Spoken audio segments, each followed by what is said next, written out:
Om Shanti. Today in the Murli, Baba says that people start crying out in sorrow and distress from the copper age, and slowly the intensity of the cries increases, and at this time it is the highest. And then Baba comes, and I was thinking about, see, Baba says today that people figure out, I don't remember where that line is, but Baba says that people figure out. So Baba says, you call out very loudly when you cannot find any other way. However, you still cannot find the path because it is so like a maze that no matter which way you go, you cannot find the way out. Yes. When you become tired, you cry out. Here too, when people are very unhappy, they cry out. O remover of sorrow, bestower of happiness, O one who is the stick for the blind, it is at this time that you call out, O one who is the stick for the blind. Those who don't know the Creator, Baba says, you are now at the confluence age. Now you see that although everybody has two eyes, still, God is called to be the stick for the blind. Now, why blind? Because we cannot see the way out. We are not able to figure the way out. And Baba uses the example of a maze today. So have you seen a maze? In Hindi, it's called Bhul Bhulaiya. So we have these structures in the world where every path you take meets a dead end. So, it doesn't lead to the door. And if you look at the condition of humanity today, it is very much like that. So people are making many efforts. You look at the billions of dollars and rupees and every currency that's spent on health infrastructure. And yet the pandemic hit, and the pandemic was what it was, and it doesn't need any elaboration. So we are spending so much on health, and still health is not getting insured. So we cannot ensure health, can we? So we cannot ensure health. And somewhere, these efforts that we have been making are not meeting the result they are expected to meet. We can say that, okay, there is the vaccine and this and that, all that is there. But still, health per se cannot be ensured, and that we have understood. That's why fear is such a permanent part of life these days. So we make so much effort to earn wealth, and still the security that should come from wealth is not coming. Yes, and there are so many efforts that people are making even to stop wars. So, there are whole agencies working to stop wars, and still there are several wars going on in different parts of the world all the time. And so we have reached a place where we understand that, and Baba always gives this example of population control. So, there are so many, the government works for population control, and there are so many agencies which understand that population control is important, and yet the population is just burgeoning. So we understand that we are in a maze. So, we keep walking, we keep making effort, keep making effort, keep making effort until we reach that end where we realize the effort is not yielding the result that we want. And then we change the direction, and then again we keep moving until we realize, okay, this is also meeting a dead end. So we are caught up in that maze. And I was really very intrigued by this example that Baba used today, because it's such a perfect example for the human condition today.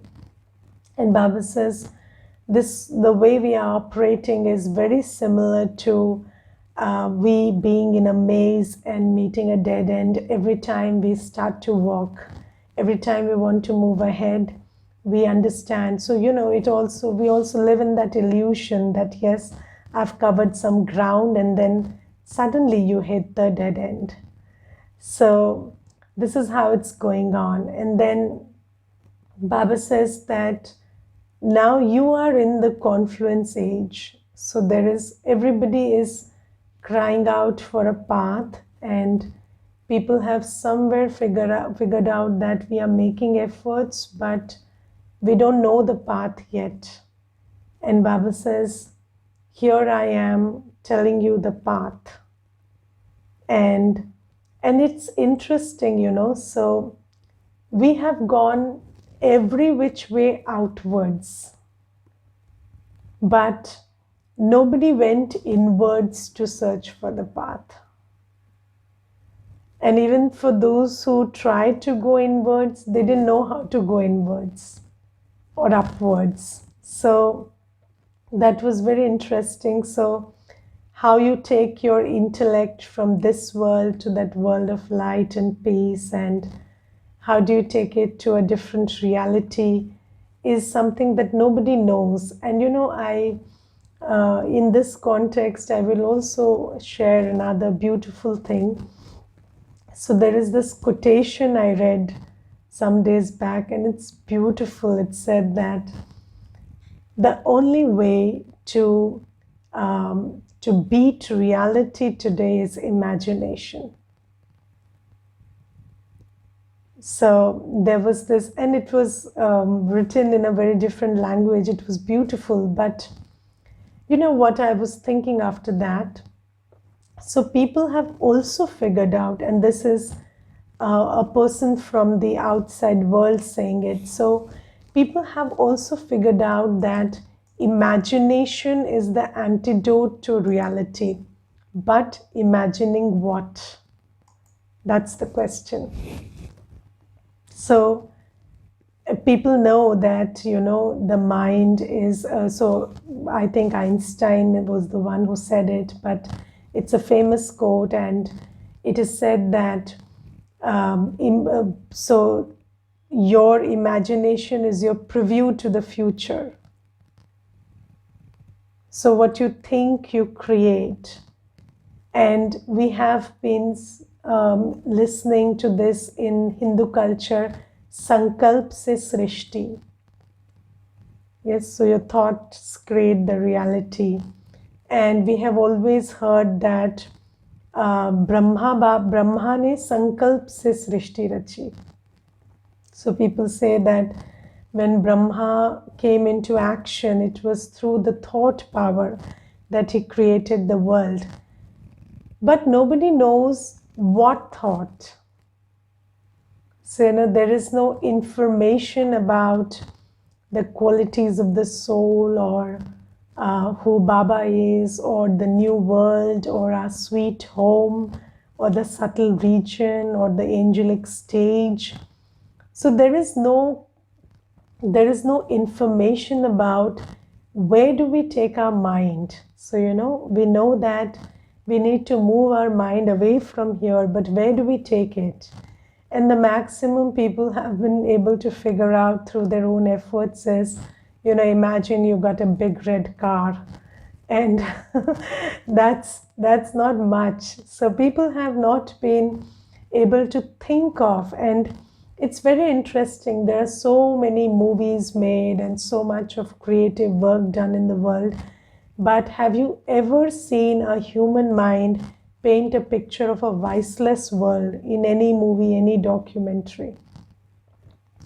They never paint the picture of a viceless world, a world where there is no ego, no attachment, no greed, no anger, no lust. So this kind of a world has never been painted, and that's why it has never been part of our imagination. It has never been part of our visualization. And so Baba says, that people have figured out how to go outwards. So, we have always known how to expand our horizon horizontally. So, we are expanding and expanding and expanding horizontally, but we don't know the vertical approach. We don't know how to leave our consciousness from here and take it there or to the future or to our sweet home. We didn't know all this. So Baba says that people have really tried everything they could and they have met a dead end, and now Baba has come. And I was also thinking about this thing that, you see, when a tree is cut and it falls on the ground, it's such a noisy process. But when a seed grows into a sapling, it's such a silent and quiet process. And creation is always silent and quiet. And Baba also is talking to us and giving us the methods for creation in a very silent way, because creation is a very silent process.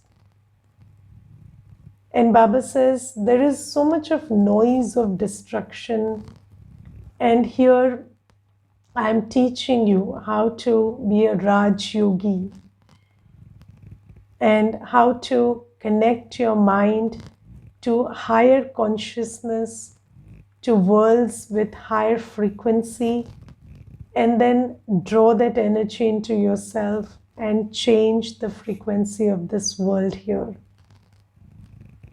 So I'm teaching this to you. I'm teaching you how to be a Raj Yogi in Confluence Age. So Baba says people are in that Kalyug and they are calling out to God and they are experiencing sorrow. And here you are sitting in the Confluence Age, where you have moved your buddhi, your intellect from Kalyug, and you have learned how to move it to the higher frequency.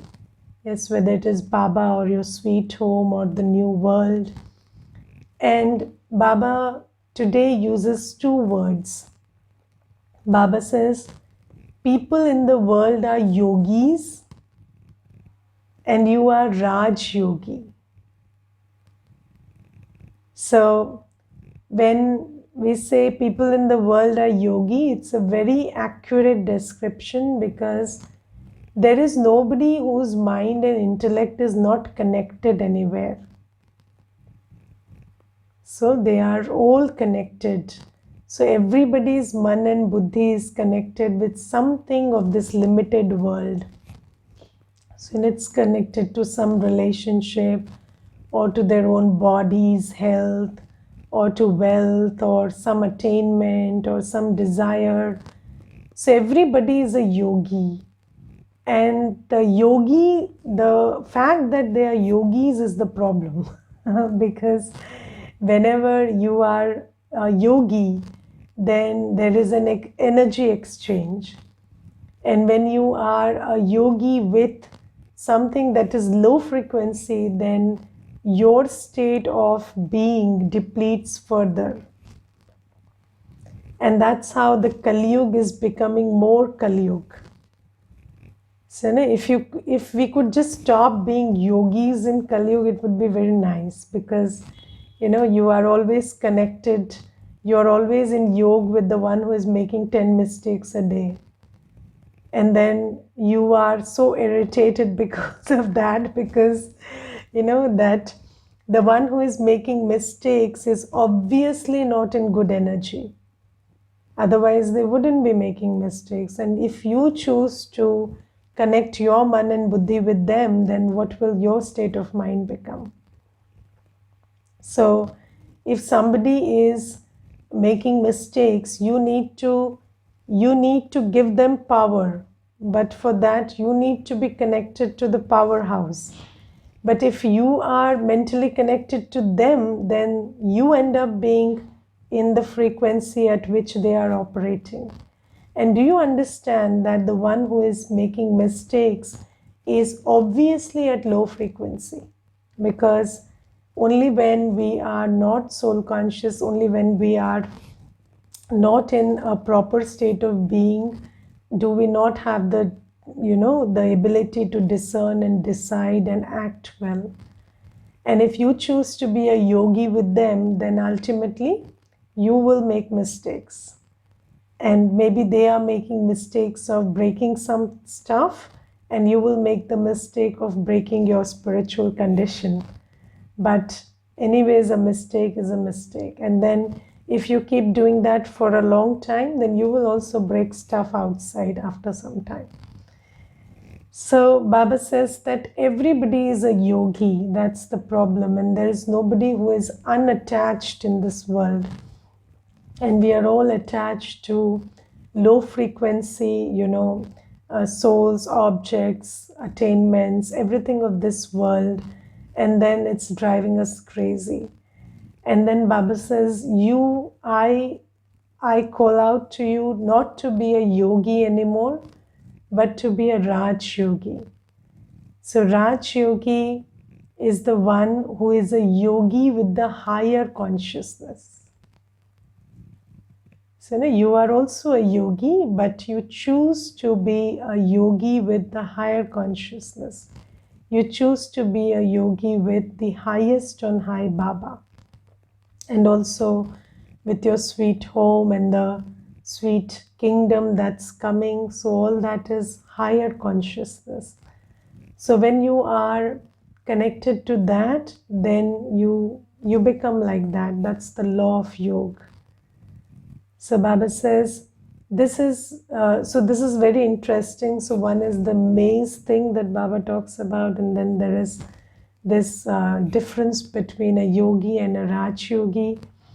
And today Baba says that when you want to be a Raj Yogi, then the first thing you have to do is you have to remove all attachments to vicious relationships. Okay? So let me read that out. Baba says, sweet children, consider yourselves to be Raj Yogis and remove all your attachment to vicious relationships. Stay together only in order to fulfill your responsibilities. So you see that if you look at it objectively, all our relationships are vicious.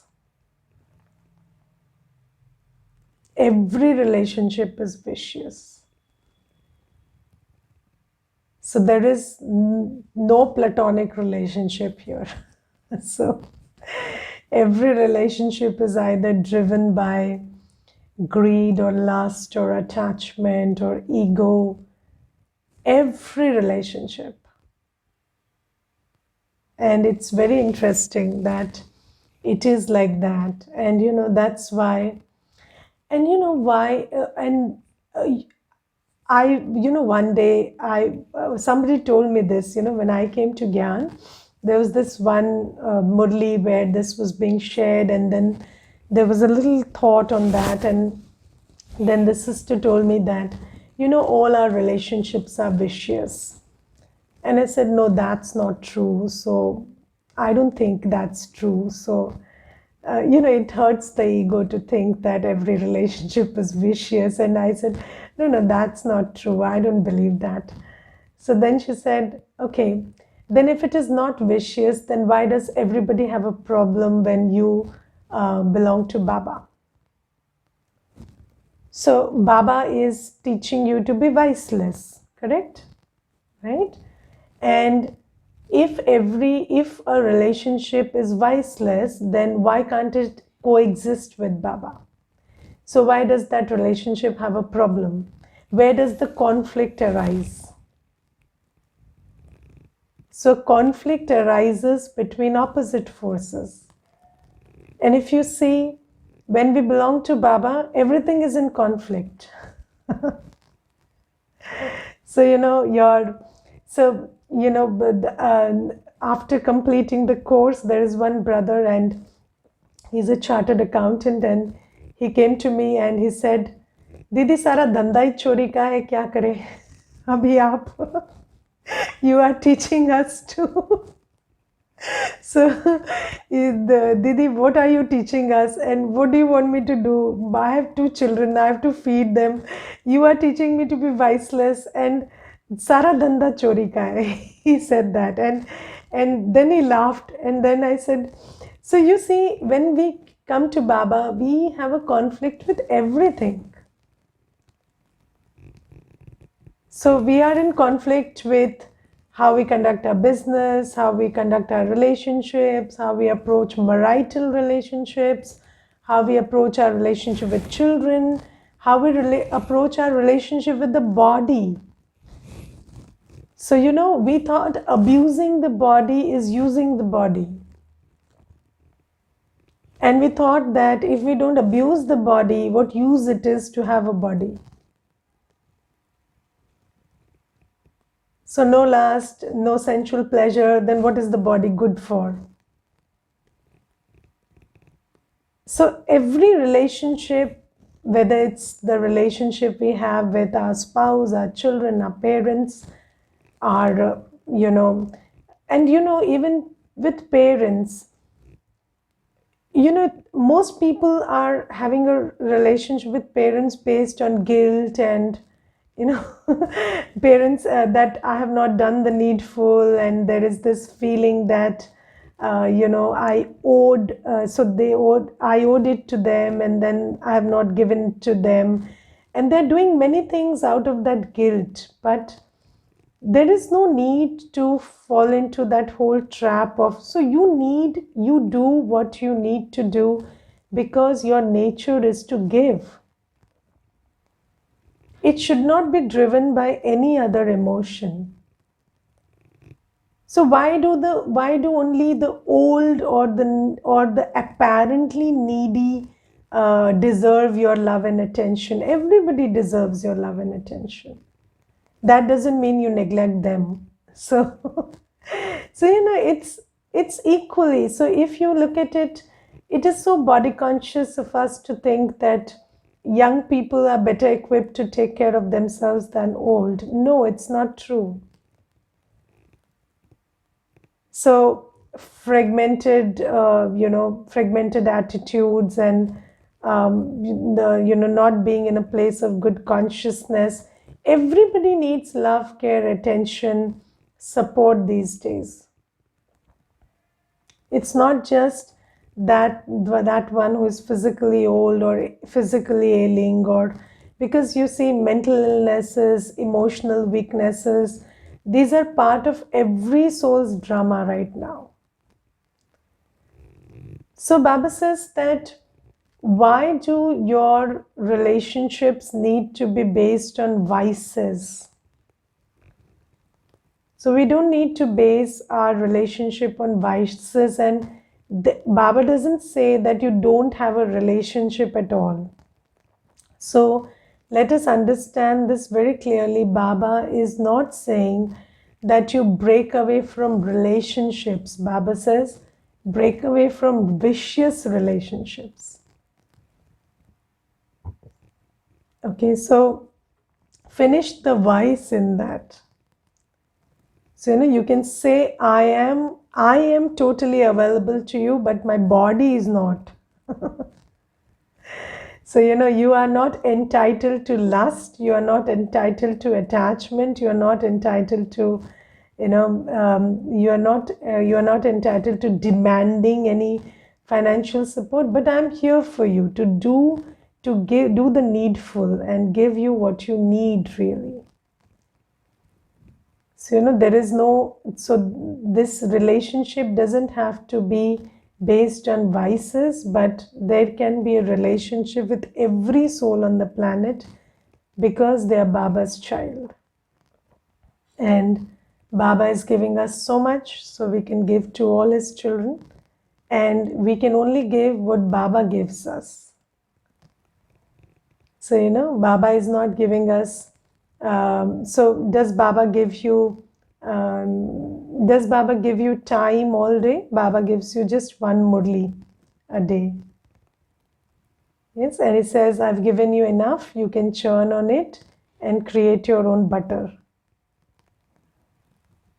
So give some time to everybody, give what they need, give knowledge, give a powerful and pure sustenance, give spiritual love. So that's available for everyone you meet. And I think if it's enough for us, it's enough for everybody. Yes, so give what Baba gives us. Yes, and Baba says, so you need to be a Raj Yogi. So when you want to be a Raj Yogi, break away from vicious relationships. You still do your business, but remove the greed from it. Yes, so you do it not because of what you get, but because of what you have been given. So, we have been given so much. We have talents, capacities, virtues, powers. And it's our duty to put it to good use and create something in the world. So production, marketing, everything is a skill, and we are doing that because we have the skill. We have the skill to add something productive to the world.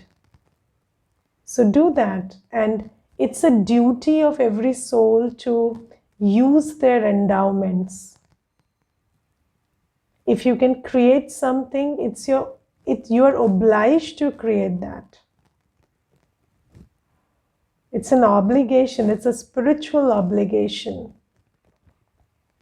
And you do that not because of what you get, but because of what you've been given. If you are an artist, you will create, you have to create. You've been given that skill because of a reason. So Baba says, just remove the greed out of your relationship with the business. Just remove the lust out of your relationship with the spouse. Your spouse is not your object of devourment. Yes, your spouse is your spiritual companion on the spiritual journey. Yes, and if they disagree to be your spiritual companion right now, just keep looking at them as the spiritual companion, and they will slowly realize they are. They will slowly, gradually realize, it takes some time to bring somebody to the awareness of who they are. But your vision has to stay steady until then. So if you are able to hold your vision of who they are, then they will slowly figure out who they are. And they cannot be the spiritual companion you expect them to be, because if you are expecting anything, then it's not a spiritual journey. Okay, so they will be a companion with you the way they are destined to be. And then understand that with children also, you have a responsibility, when they're young, taking care of their body, giving the soul what they need is your responsibility. Don't do it because they are yours. Do it because that's a responsibility. And with your body also, your body is not your object to experience sensual pleasure. So, don't abuse your mouth, your hands, your body to just feel one sensual pleasure. So, people are just spoiling their lungs and doing whatnot to their body to experience that sensual pleasure. The soul is getting one moment of happiness, and then for that they are spoiling their whole body, abusing their body. So don't do that. And this idea of I love you, so I abuse you. And if I don't abuse you, I don't love you. So do away with that idea of this correlation between abuse and love. Abuse and love are not correlated. And it's this idea is so ingrained in each one of us that if somebody doesn't abuse us, we doubt whether they love us. And and I will tell you, not just this generation, but there's this brother, and so he's very gentle. He's always very sweet and gentle, and his wife told me that I sometimes doubt he doesn't love me. So I said, why? He never shouts at me. So he never shouts at me. He never raises his voice. Does he not feel he has a right over me, or what is the problem? So I said, I can bring 10 examples before you whose husbands really love them according to your definition, and I can bet on it they are not happy about it. So so if this is the definition of love, then I can show many people who are getting a lot of love according to you, but it's not making them happy. That much I can assure you. So there is this bizarre idea of, if I don't abuse you, I don't love you. So, or I'm not putting you to right use, probably. So that has to change. And Baba is telling that very vocally today. And then Baba in the question asks us, so there is this, so Baba says that everything that's written in the scriptures in bhakti is a memorial of what is happening practically right now. So we understand that right now it is the war between Ram and Ravan going on, and now we understand it's the Mahabharat war and the Gita episode right now, and all of that is written later on. And today Baba says something very interesting. Baba says, what is the memorial in the scriptures of you children having gone beyond body consciousness?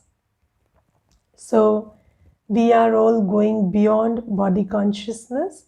And what is the memorial of this? So Baba says, it is shown that the Pandavas melted on the mountains. So, it is shown that in the scriptures, in the Gita, it's written that the Pandavas melted on the mountains. So where did the Pandavas go? They went to the mountains and they melted there. Okay, so Baba says, however, what was the need for them to go to the snow-capped mountains to shed their bodies? No law says that you especially go to the Himalayas to shed your bodies. But you, in fact, shed your bodies with the power of yoga. So, why is it shown like that? Baba says, because at this time, you shed your bodies with the power of yoga. So, it is when the stage reaches a certain high consciousness that it leaves the body. In the Murli, Baba says that when you become karmatit, you will leave your body. So that's the way we shed our bodies. So that now we will choose when to shed the body. We will decide how we'll shed the body by creating that stage. So if I want to shed the body 10 days later, I know the way to do it. Because if I become karmatit, if I finish all my karmic accounts and I become totally detached, then probably I'll be ready to shed the body. So Baba says, it is through the power of yoga that you shed the body. You forget body consciousness and practice being bodiless. And this is why in the golden age also, when we go, we shed the body. The body doesn't, we are not stripped of the body. So death doesn't take us away because it is a practice we do now. So, we are so detached. So just think about it. If your clothes were fused into your skin and somebody tried to separate them, then it would be a very painful process. But because the clothes are detached, you can take them off very easily. So Baba says, when the soul is in body consciousness, then it, leaving the body feels like death. It feels like a very painful thing. But when you practice being separate from the body, when you practice being bodiless, when you practice that I'm a soul and I'm separate, then you feel like you shed the body and you took another. It is not a painful process because you are always happy to put on new clothes. So you know that I am giving up the old and taking up the new. And it is this practice that we do now, and then it lasts us in the golden age and silver age also, where when we leave the body, we feel that I gave up this old body and I took another body. And I know that I'm separate from the body and I'm engaging in this. Okay, so this is the thing. So, and then Baba says today that perform every action while being set on the seat of Trikal Darshi, and Maya will run away at a distance. So what does Maya do? Maya makes you fret about the past and worry about the future. Yes, and when you are Trikal Darshi, you know that whatever happened was very good. How do you know whatever happened was very good? How many of you feel that everything that happened in your life, according to what you remember, was very good? Or you think there are some things that went wrong and shouldn't have happened in the past? Yes, so let's understand this. Now, you know why it is said, Jo hua so acha? It is always said in the Gita, Jo hua so acha, jo ho raha hai so acha, jo hoga so acha. Now, how do you know everything that happened was good? Because that led to you belonging to Baba. Every single second of your past is why you are here. If it was not for that 1 second, you wouldn't be here. So everything is good. There is a very good saying that all is well that ends well. So it ended like this: you meeting Baba, you belonging to Baba, you discerning Baba, you realizing this is Baba, and it's your whole journey that has contributed to that. You cannot cut out a part of your past and say that I would have recognized Baba even if this had not happened. No, you wouldn't have. So everything in the past was very good because it's because of that you belong to Baba. And that's how you put a full stop to the past. And Maya doesn't come in the form of if this had happened and this would have happened and Kash, that Kash will not come. I wonder will not come. And then how do you know that everything in the future is good.